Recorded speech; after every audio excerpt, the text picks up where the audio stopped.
বিয়ের কথা কন, ফোকলা দাঁতে একটা মুস্কি হাসি দিবে আপনাকে, ঠিক কিনা?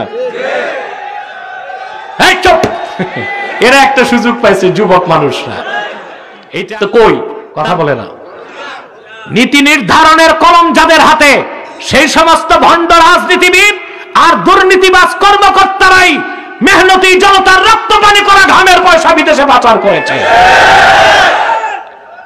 বাঙালি এই টাকা ফেরত চায়, ফেরত আনার ব্যবস্থা আছে। শীর্ষ 10 জন শিল্পপতি আর চরিত্রহীন রাজনীতিবিদদেরকে পাকড়াও করে শরীয়তের আইন মোতাবেক হাত কেটে দাও, সব ফেরত আসবে। টাকা সব, টাকা কই আছে সুইস ব্যাংকে তাও তো জানা আছে, ঠিক কিনা? তাহলে এই সমস্ত হারামখোরেরা বড় বড় দান করে, কবুল হবে? ঈমান আনতে হবে, ঈমানের পর 5 ওয়াক্ত নামাজ, তারপরে দান করতে হবে হালাল থেকে। সুবহানাল্লাহ বলেন।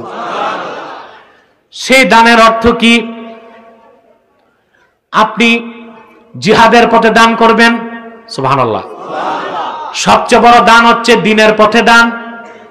হতে পারে সেটা জিহাদের ময়দানে, হতে পারে আল্লাহর ঘর মসজিদ বানাবার জন্য কিংবা মাদ্রাসা বানাবার জন্য। মুমিন মুসলমান গরিবকে যদি শীতের বস্ত্র কিনে দেন, অভাবী অসুস্থ মানুষকে চিকিৎসা সেবা দেন, যার ঘর নাই তার ঘরে যদি চাল লাগায় দেন, কোন একজন মেয়ে যৌতুকের অভিশাপের কারণে বিয়ে হয় না, তার বিয়ের ব্যবস্থা যদি করে দেন, কিংবা মহব্বত করে আল্লাহর সন্তুষ্টির জন্য বিবি বাচ্চাকে লালন পালন করেন, এই সব দান খয়রাতি জিহাদ ফি সাবিলিল্লাহর অন্তর্ভুক্ত হয়ে যাবে। কিন্তু শর্ত হচ্ছে হালাল দান করতে হবে। কি দান করতে হবে? একটু বাড়াও সাউন্ডটা। দান হতে হবে হালাল। সুদের টাকা, ঘুষের টাকা, হারাম টাকা দান করলে কোনো লাভ নাই। আপনি একজন হারাম পয়সার লোক 1 কোটি টাকা দান করছে, মসজিদ বানালেন, ওই 1 কোটি টাকায় তো সুদের পয়সা আছে। নামাজ কবুল হবে কিনা সন্দেহ আছে, কিন্তু বড় বড় সুদখোর, ঘুষখোর, দুর্নীতিবাজদের হারাম পয়সা না নিয়া এলাকার মানুষ যদি রক্ত পানি করা ঘামের পয়সা দিয়ে একটা খেজুর পাতার মসজিদ বানান, আল্লাহর পবিত্র সত্তার কসম, যদি আপনি সেজদা করেন সেই মসজিদে আল্লাহকে, আপনার এক একটা সেজদার দাম 7 আকাশের চেয়ে বেশি হয়ে যাবে। হালালের দাম ভিন্ন, হালালের দাম ভিন্ন। অতএব দান করতে হবে হালাল থেকে। কিসের থেকে? মসজিদে দিবেন, মাদ্রাসায় দিবেন। আপনি যে পরিবার পরিজনকে খাওয়ান, এটাও যদি সওয়াবের নিয়তে খাওয়ান, এটাও ইনফাক ফি সাবিলিল্লাহ, আল্লাহর পথে খরচের সওয়াব পেয়ে যাবেন। সুবহানাল্লাহ কইবেন না? বুখারী শরীফের হাদিস সাক্ষ্য দেয়, আল্লাহর হাবিব এক সাহাবীকে বললেন, তোমার পরিবার পরিজনের জন্য যে হালাল টাকাটা খরচ করো, সেটা তো আল্লাহ তাআলা সদকার সওয়াব রেখেছেন। তুমি যদি সওয়াবের নিয়তে তোমার স্ত্রীর মুখে 1 লোকমা খাদ্য তুলে দাও, তাবতাগি বিহা ওয়াজহাল্লাহ, তাতে যদি আল্লাহর সন্তুষ্টি চাও, স্ত্রীর মুখে খাদ্য তুলে দেবার বিনিময়ে আল্লাহ তাআলা দানের সওয়াব দিয়ে দিবেন। আমলটা করছেন কোনদিন? বউরে খাওয়াই দিয়েছেন? বাচ্চারা কয় জি। আরে আপনারা বলেন, খাওয়াইছেন কোনদিন? এই আমলটা করবেন, এতে স্বামী স্ত্রীর সম্পর্ক গভীর হয়। তখন স্ত্রীও পরকিয়া করে না, স্বামীও কথা বলে না, পরকিয়া করে না। সারাদিন আপনার স্ত্রী হাড়ভাঙ্গা পরিশ্রম করলো, রাতের বেলা যদি এশার নামাজের পর কাজ থেকে ফিরে একই দস্তরখানি স্ত্রীকে নিয়ে বসেন, আর স্ত্রীর মনোরঞ্জনের জন্য যদি 1 লোকমা খাদ্য স্ত্রীর মুখে তুলে দেন, সারা দিনের পরিশ্রমের ক্লান্তি স্ত্রীর শরীর থেকে দূর হয়ে যাবে, মহব্বতটা বেড়ে যাবে, ঠিক কিনা? আবার আমার কাছে শুনি, বুড়া মানুষ আজকে যে আমল শুরু করেন না, তাহলে বুড়ি কিন্তু ধমক একটা দিবে, সারা জীবন কষ্ট দিয়া এখন আসছেন ন্যাকামি করতে। আপনি আগে তারে বুঝাবেন। দেখছেন নি, বুড়া মানুষ কিন্তু বিয়ের কথায় খুব খুশি হয়। সুবহানাল্লাহ। এই এক আল্লাহর এক নেয়ামত। মুসলমানের বিয়েটা কত বড় নেয়ামত। 80 বছরের বুড়া প্যারালাইজ, হাসতে পারে না, ওরা যদি বিয়ের কথা কন, ফোকলা দাঁতে একটা মুস্কি হাসি দিবে আপনাকে। ঠিক কিনা? স্ত্রীকে খাওয়াই দিবেন আল্লাহর সন্তুষ্টির জন্য, ওইটাও ইনফাক ফি সাবিলিল্লাহ, আল্লাহর পথে দান করার সওয়াব পেয়ে যাবেন। সুবহানাল্লাহ। এতে স্ত্রীর সাথে হৃদ্যতা বাড়বে, তখন আপনিও জেনা থেকে বাঁচবেন, স্ত্রীও জেনা থেকে বাঁচবে। বলেন আল্লাহুম্মা আমিন।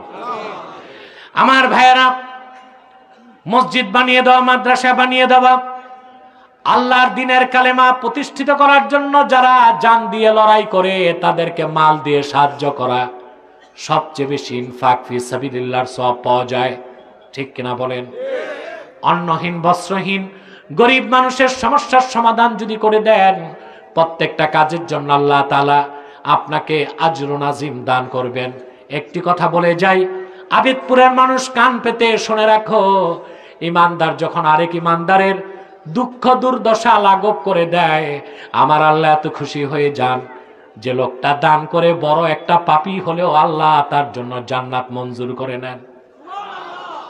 আমরা এই খেয়ালগুলো করি না, আমরা তেলের মাথায় তেল দিই। বিয়ে বাড়িতে দাওয়াত করে চেয়ারম্যান, মেম্বার, এমপি, মন্ত্রী খাবে 500 টাকা, দিবে 15,000 টাকার ডিনার সেট, কিন্তু পাশের বাড়িতে চাচাতো ভাই রিক্সাওয়ালা পোলাও গোস্ত কোরমার গ্রান যায়, ওর কলিজা জলে, ওরে দাওয়াত দেয় না। কারণ ওর শরীরের লুঙ্গিটা কম দামি, গামছা থেকে ঘামের গন্ধ আসে। আরে নির্ভর, তোমার গরিব ভাইটারে এনে যদি মেয়ের বিয়েতে খাওয়াতা, আমার আল্লাহ খুশি হয়ে গেলে তোমার মেয়ের সংসারটা তো সোনার সংসার হয়ে যেতে পারত। মানুষ যখন মানুষকে খাওয়ায়, সেটাও ওয়ামিম্মা রাযাকনাহুম ইউনফিকুন এর অন্তর্ভুক্ত। সুবহানাল্লাহ বলবেন না? আমি সুনান তিরমিজি থেকে একটা হাদিস শোনাই দেই। ১৫০০ বছর আগে মদিনাতুল মুনাওয়ারায় আল্লাহর হাবিবের একজন সাহাবী 3 দিন রোজা রাখলেন, কিছু খেতে পারেন নাই। পানি দিয়া ইফতার করছেন, পানি দিয়া সেহরি করেছেন। আর আমরা বাঙালি একটু রোগ শোক হইলে রোজা রাখে না। আবার কিছু বলতে শরম নাই আমার, বলতে কিছু হারামজাদা টাইপের লোক আছে, বলে আমাদের কি খাওয়ার অভাব যে রোজা রাখবো? ওদের মনে হয় যারা রোজা রাখে তাদের ঘরে খাবার অভাব। ঠিক কিনা? 3 দিন সাহাবী রোজা রেখেছেন, সেহরি করেছেন পানি দিয়ে, ইফতার করেছেন পানি দিয়ে। আর তো সহ্য হয় না, আল্লাহর হাবিবের এক সাহাবীর কাছে যেয়ে বললেন, ভাই 3 দিন রোজা রেখে যাচ্ছি, মা যুক্তু যাওয়াকান ইল্লাল মা, 3 দিনে জিহ্বায় পানি ছাড়া কিছু দিতে পারি নাই। যদি আপনি বলেন আজকে রাতের বেলা আপনার বাড়িতে আমি দাওয়াত নিতে চাই, সাহাবী বলেন ঠিক আছে, আমি ব্যবস্থা করব, এশার নামাজের পর চলে আসবেন। সাহাবী দৌড়িয়ে বাড়ি এসে বললেন স্ত্রীকে, আমার স্ত্রীর শোনো, আল্লাহর হাবিবের একজন সাহাবী 3 দিন যাবত না খেয়ে আছেন, পানি দিয়ে ইফতার করেন, পানি দিয়ে সেহরি করেন, আজকে তারে মেহমান করব আমি রাতের বেলা, ঘরে কি আছে? স্ত্রী বললেন, প্রিয় স্বামী, ঘরে আছি আমরা 3 জন, তুমি আমি 2 জন, ছোট একটা বাচ্চা 3 জন, খাবার আছে একজনের। আল্লাহর হাবিবের সাহাবী বললেন, জীবন সঙ্গিনী নাওমিস সাবিয়া ক্বাবলা সালাতিল ইশা ফালাম্মা কাররাবত আত-তাআম ফাতফাইস সিরাজ। আল্লাহর হাবিবের সাহাবী 3 দিনের ক্ষুধার্ত, একজনের খানা যদি 4 জন খায়, রাসূলুল্লাহর সাহাবীর তো মন ভরবে না। ছোট বাচ্চাটারে এশার নামাজের আগেই ঘুম পাড়ায় দাও, তারে খাবার দেবার দরকার নাই আজকে।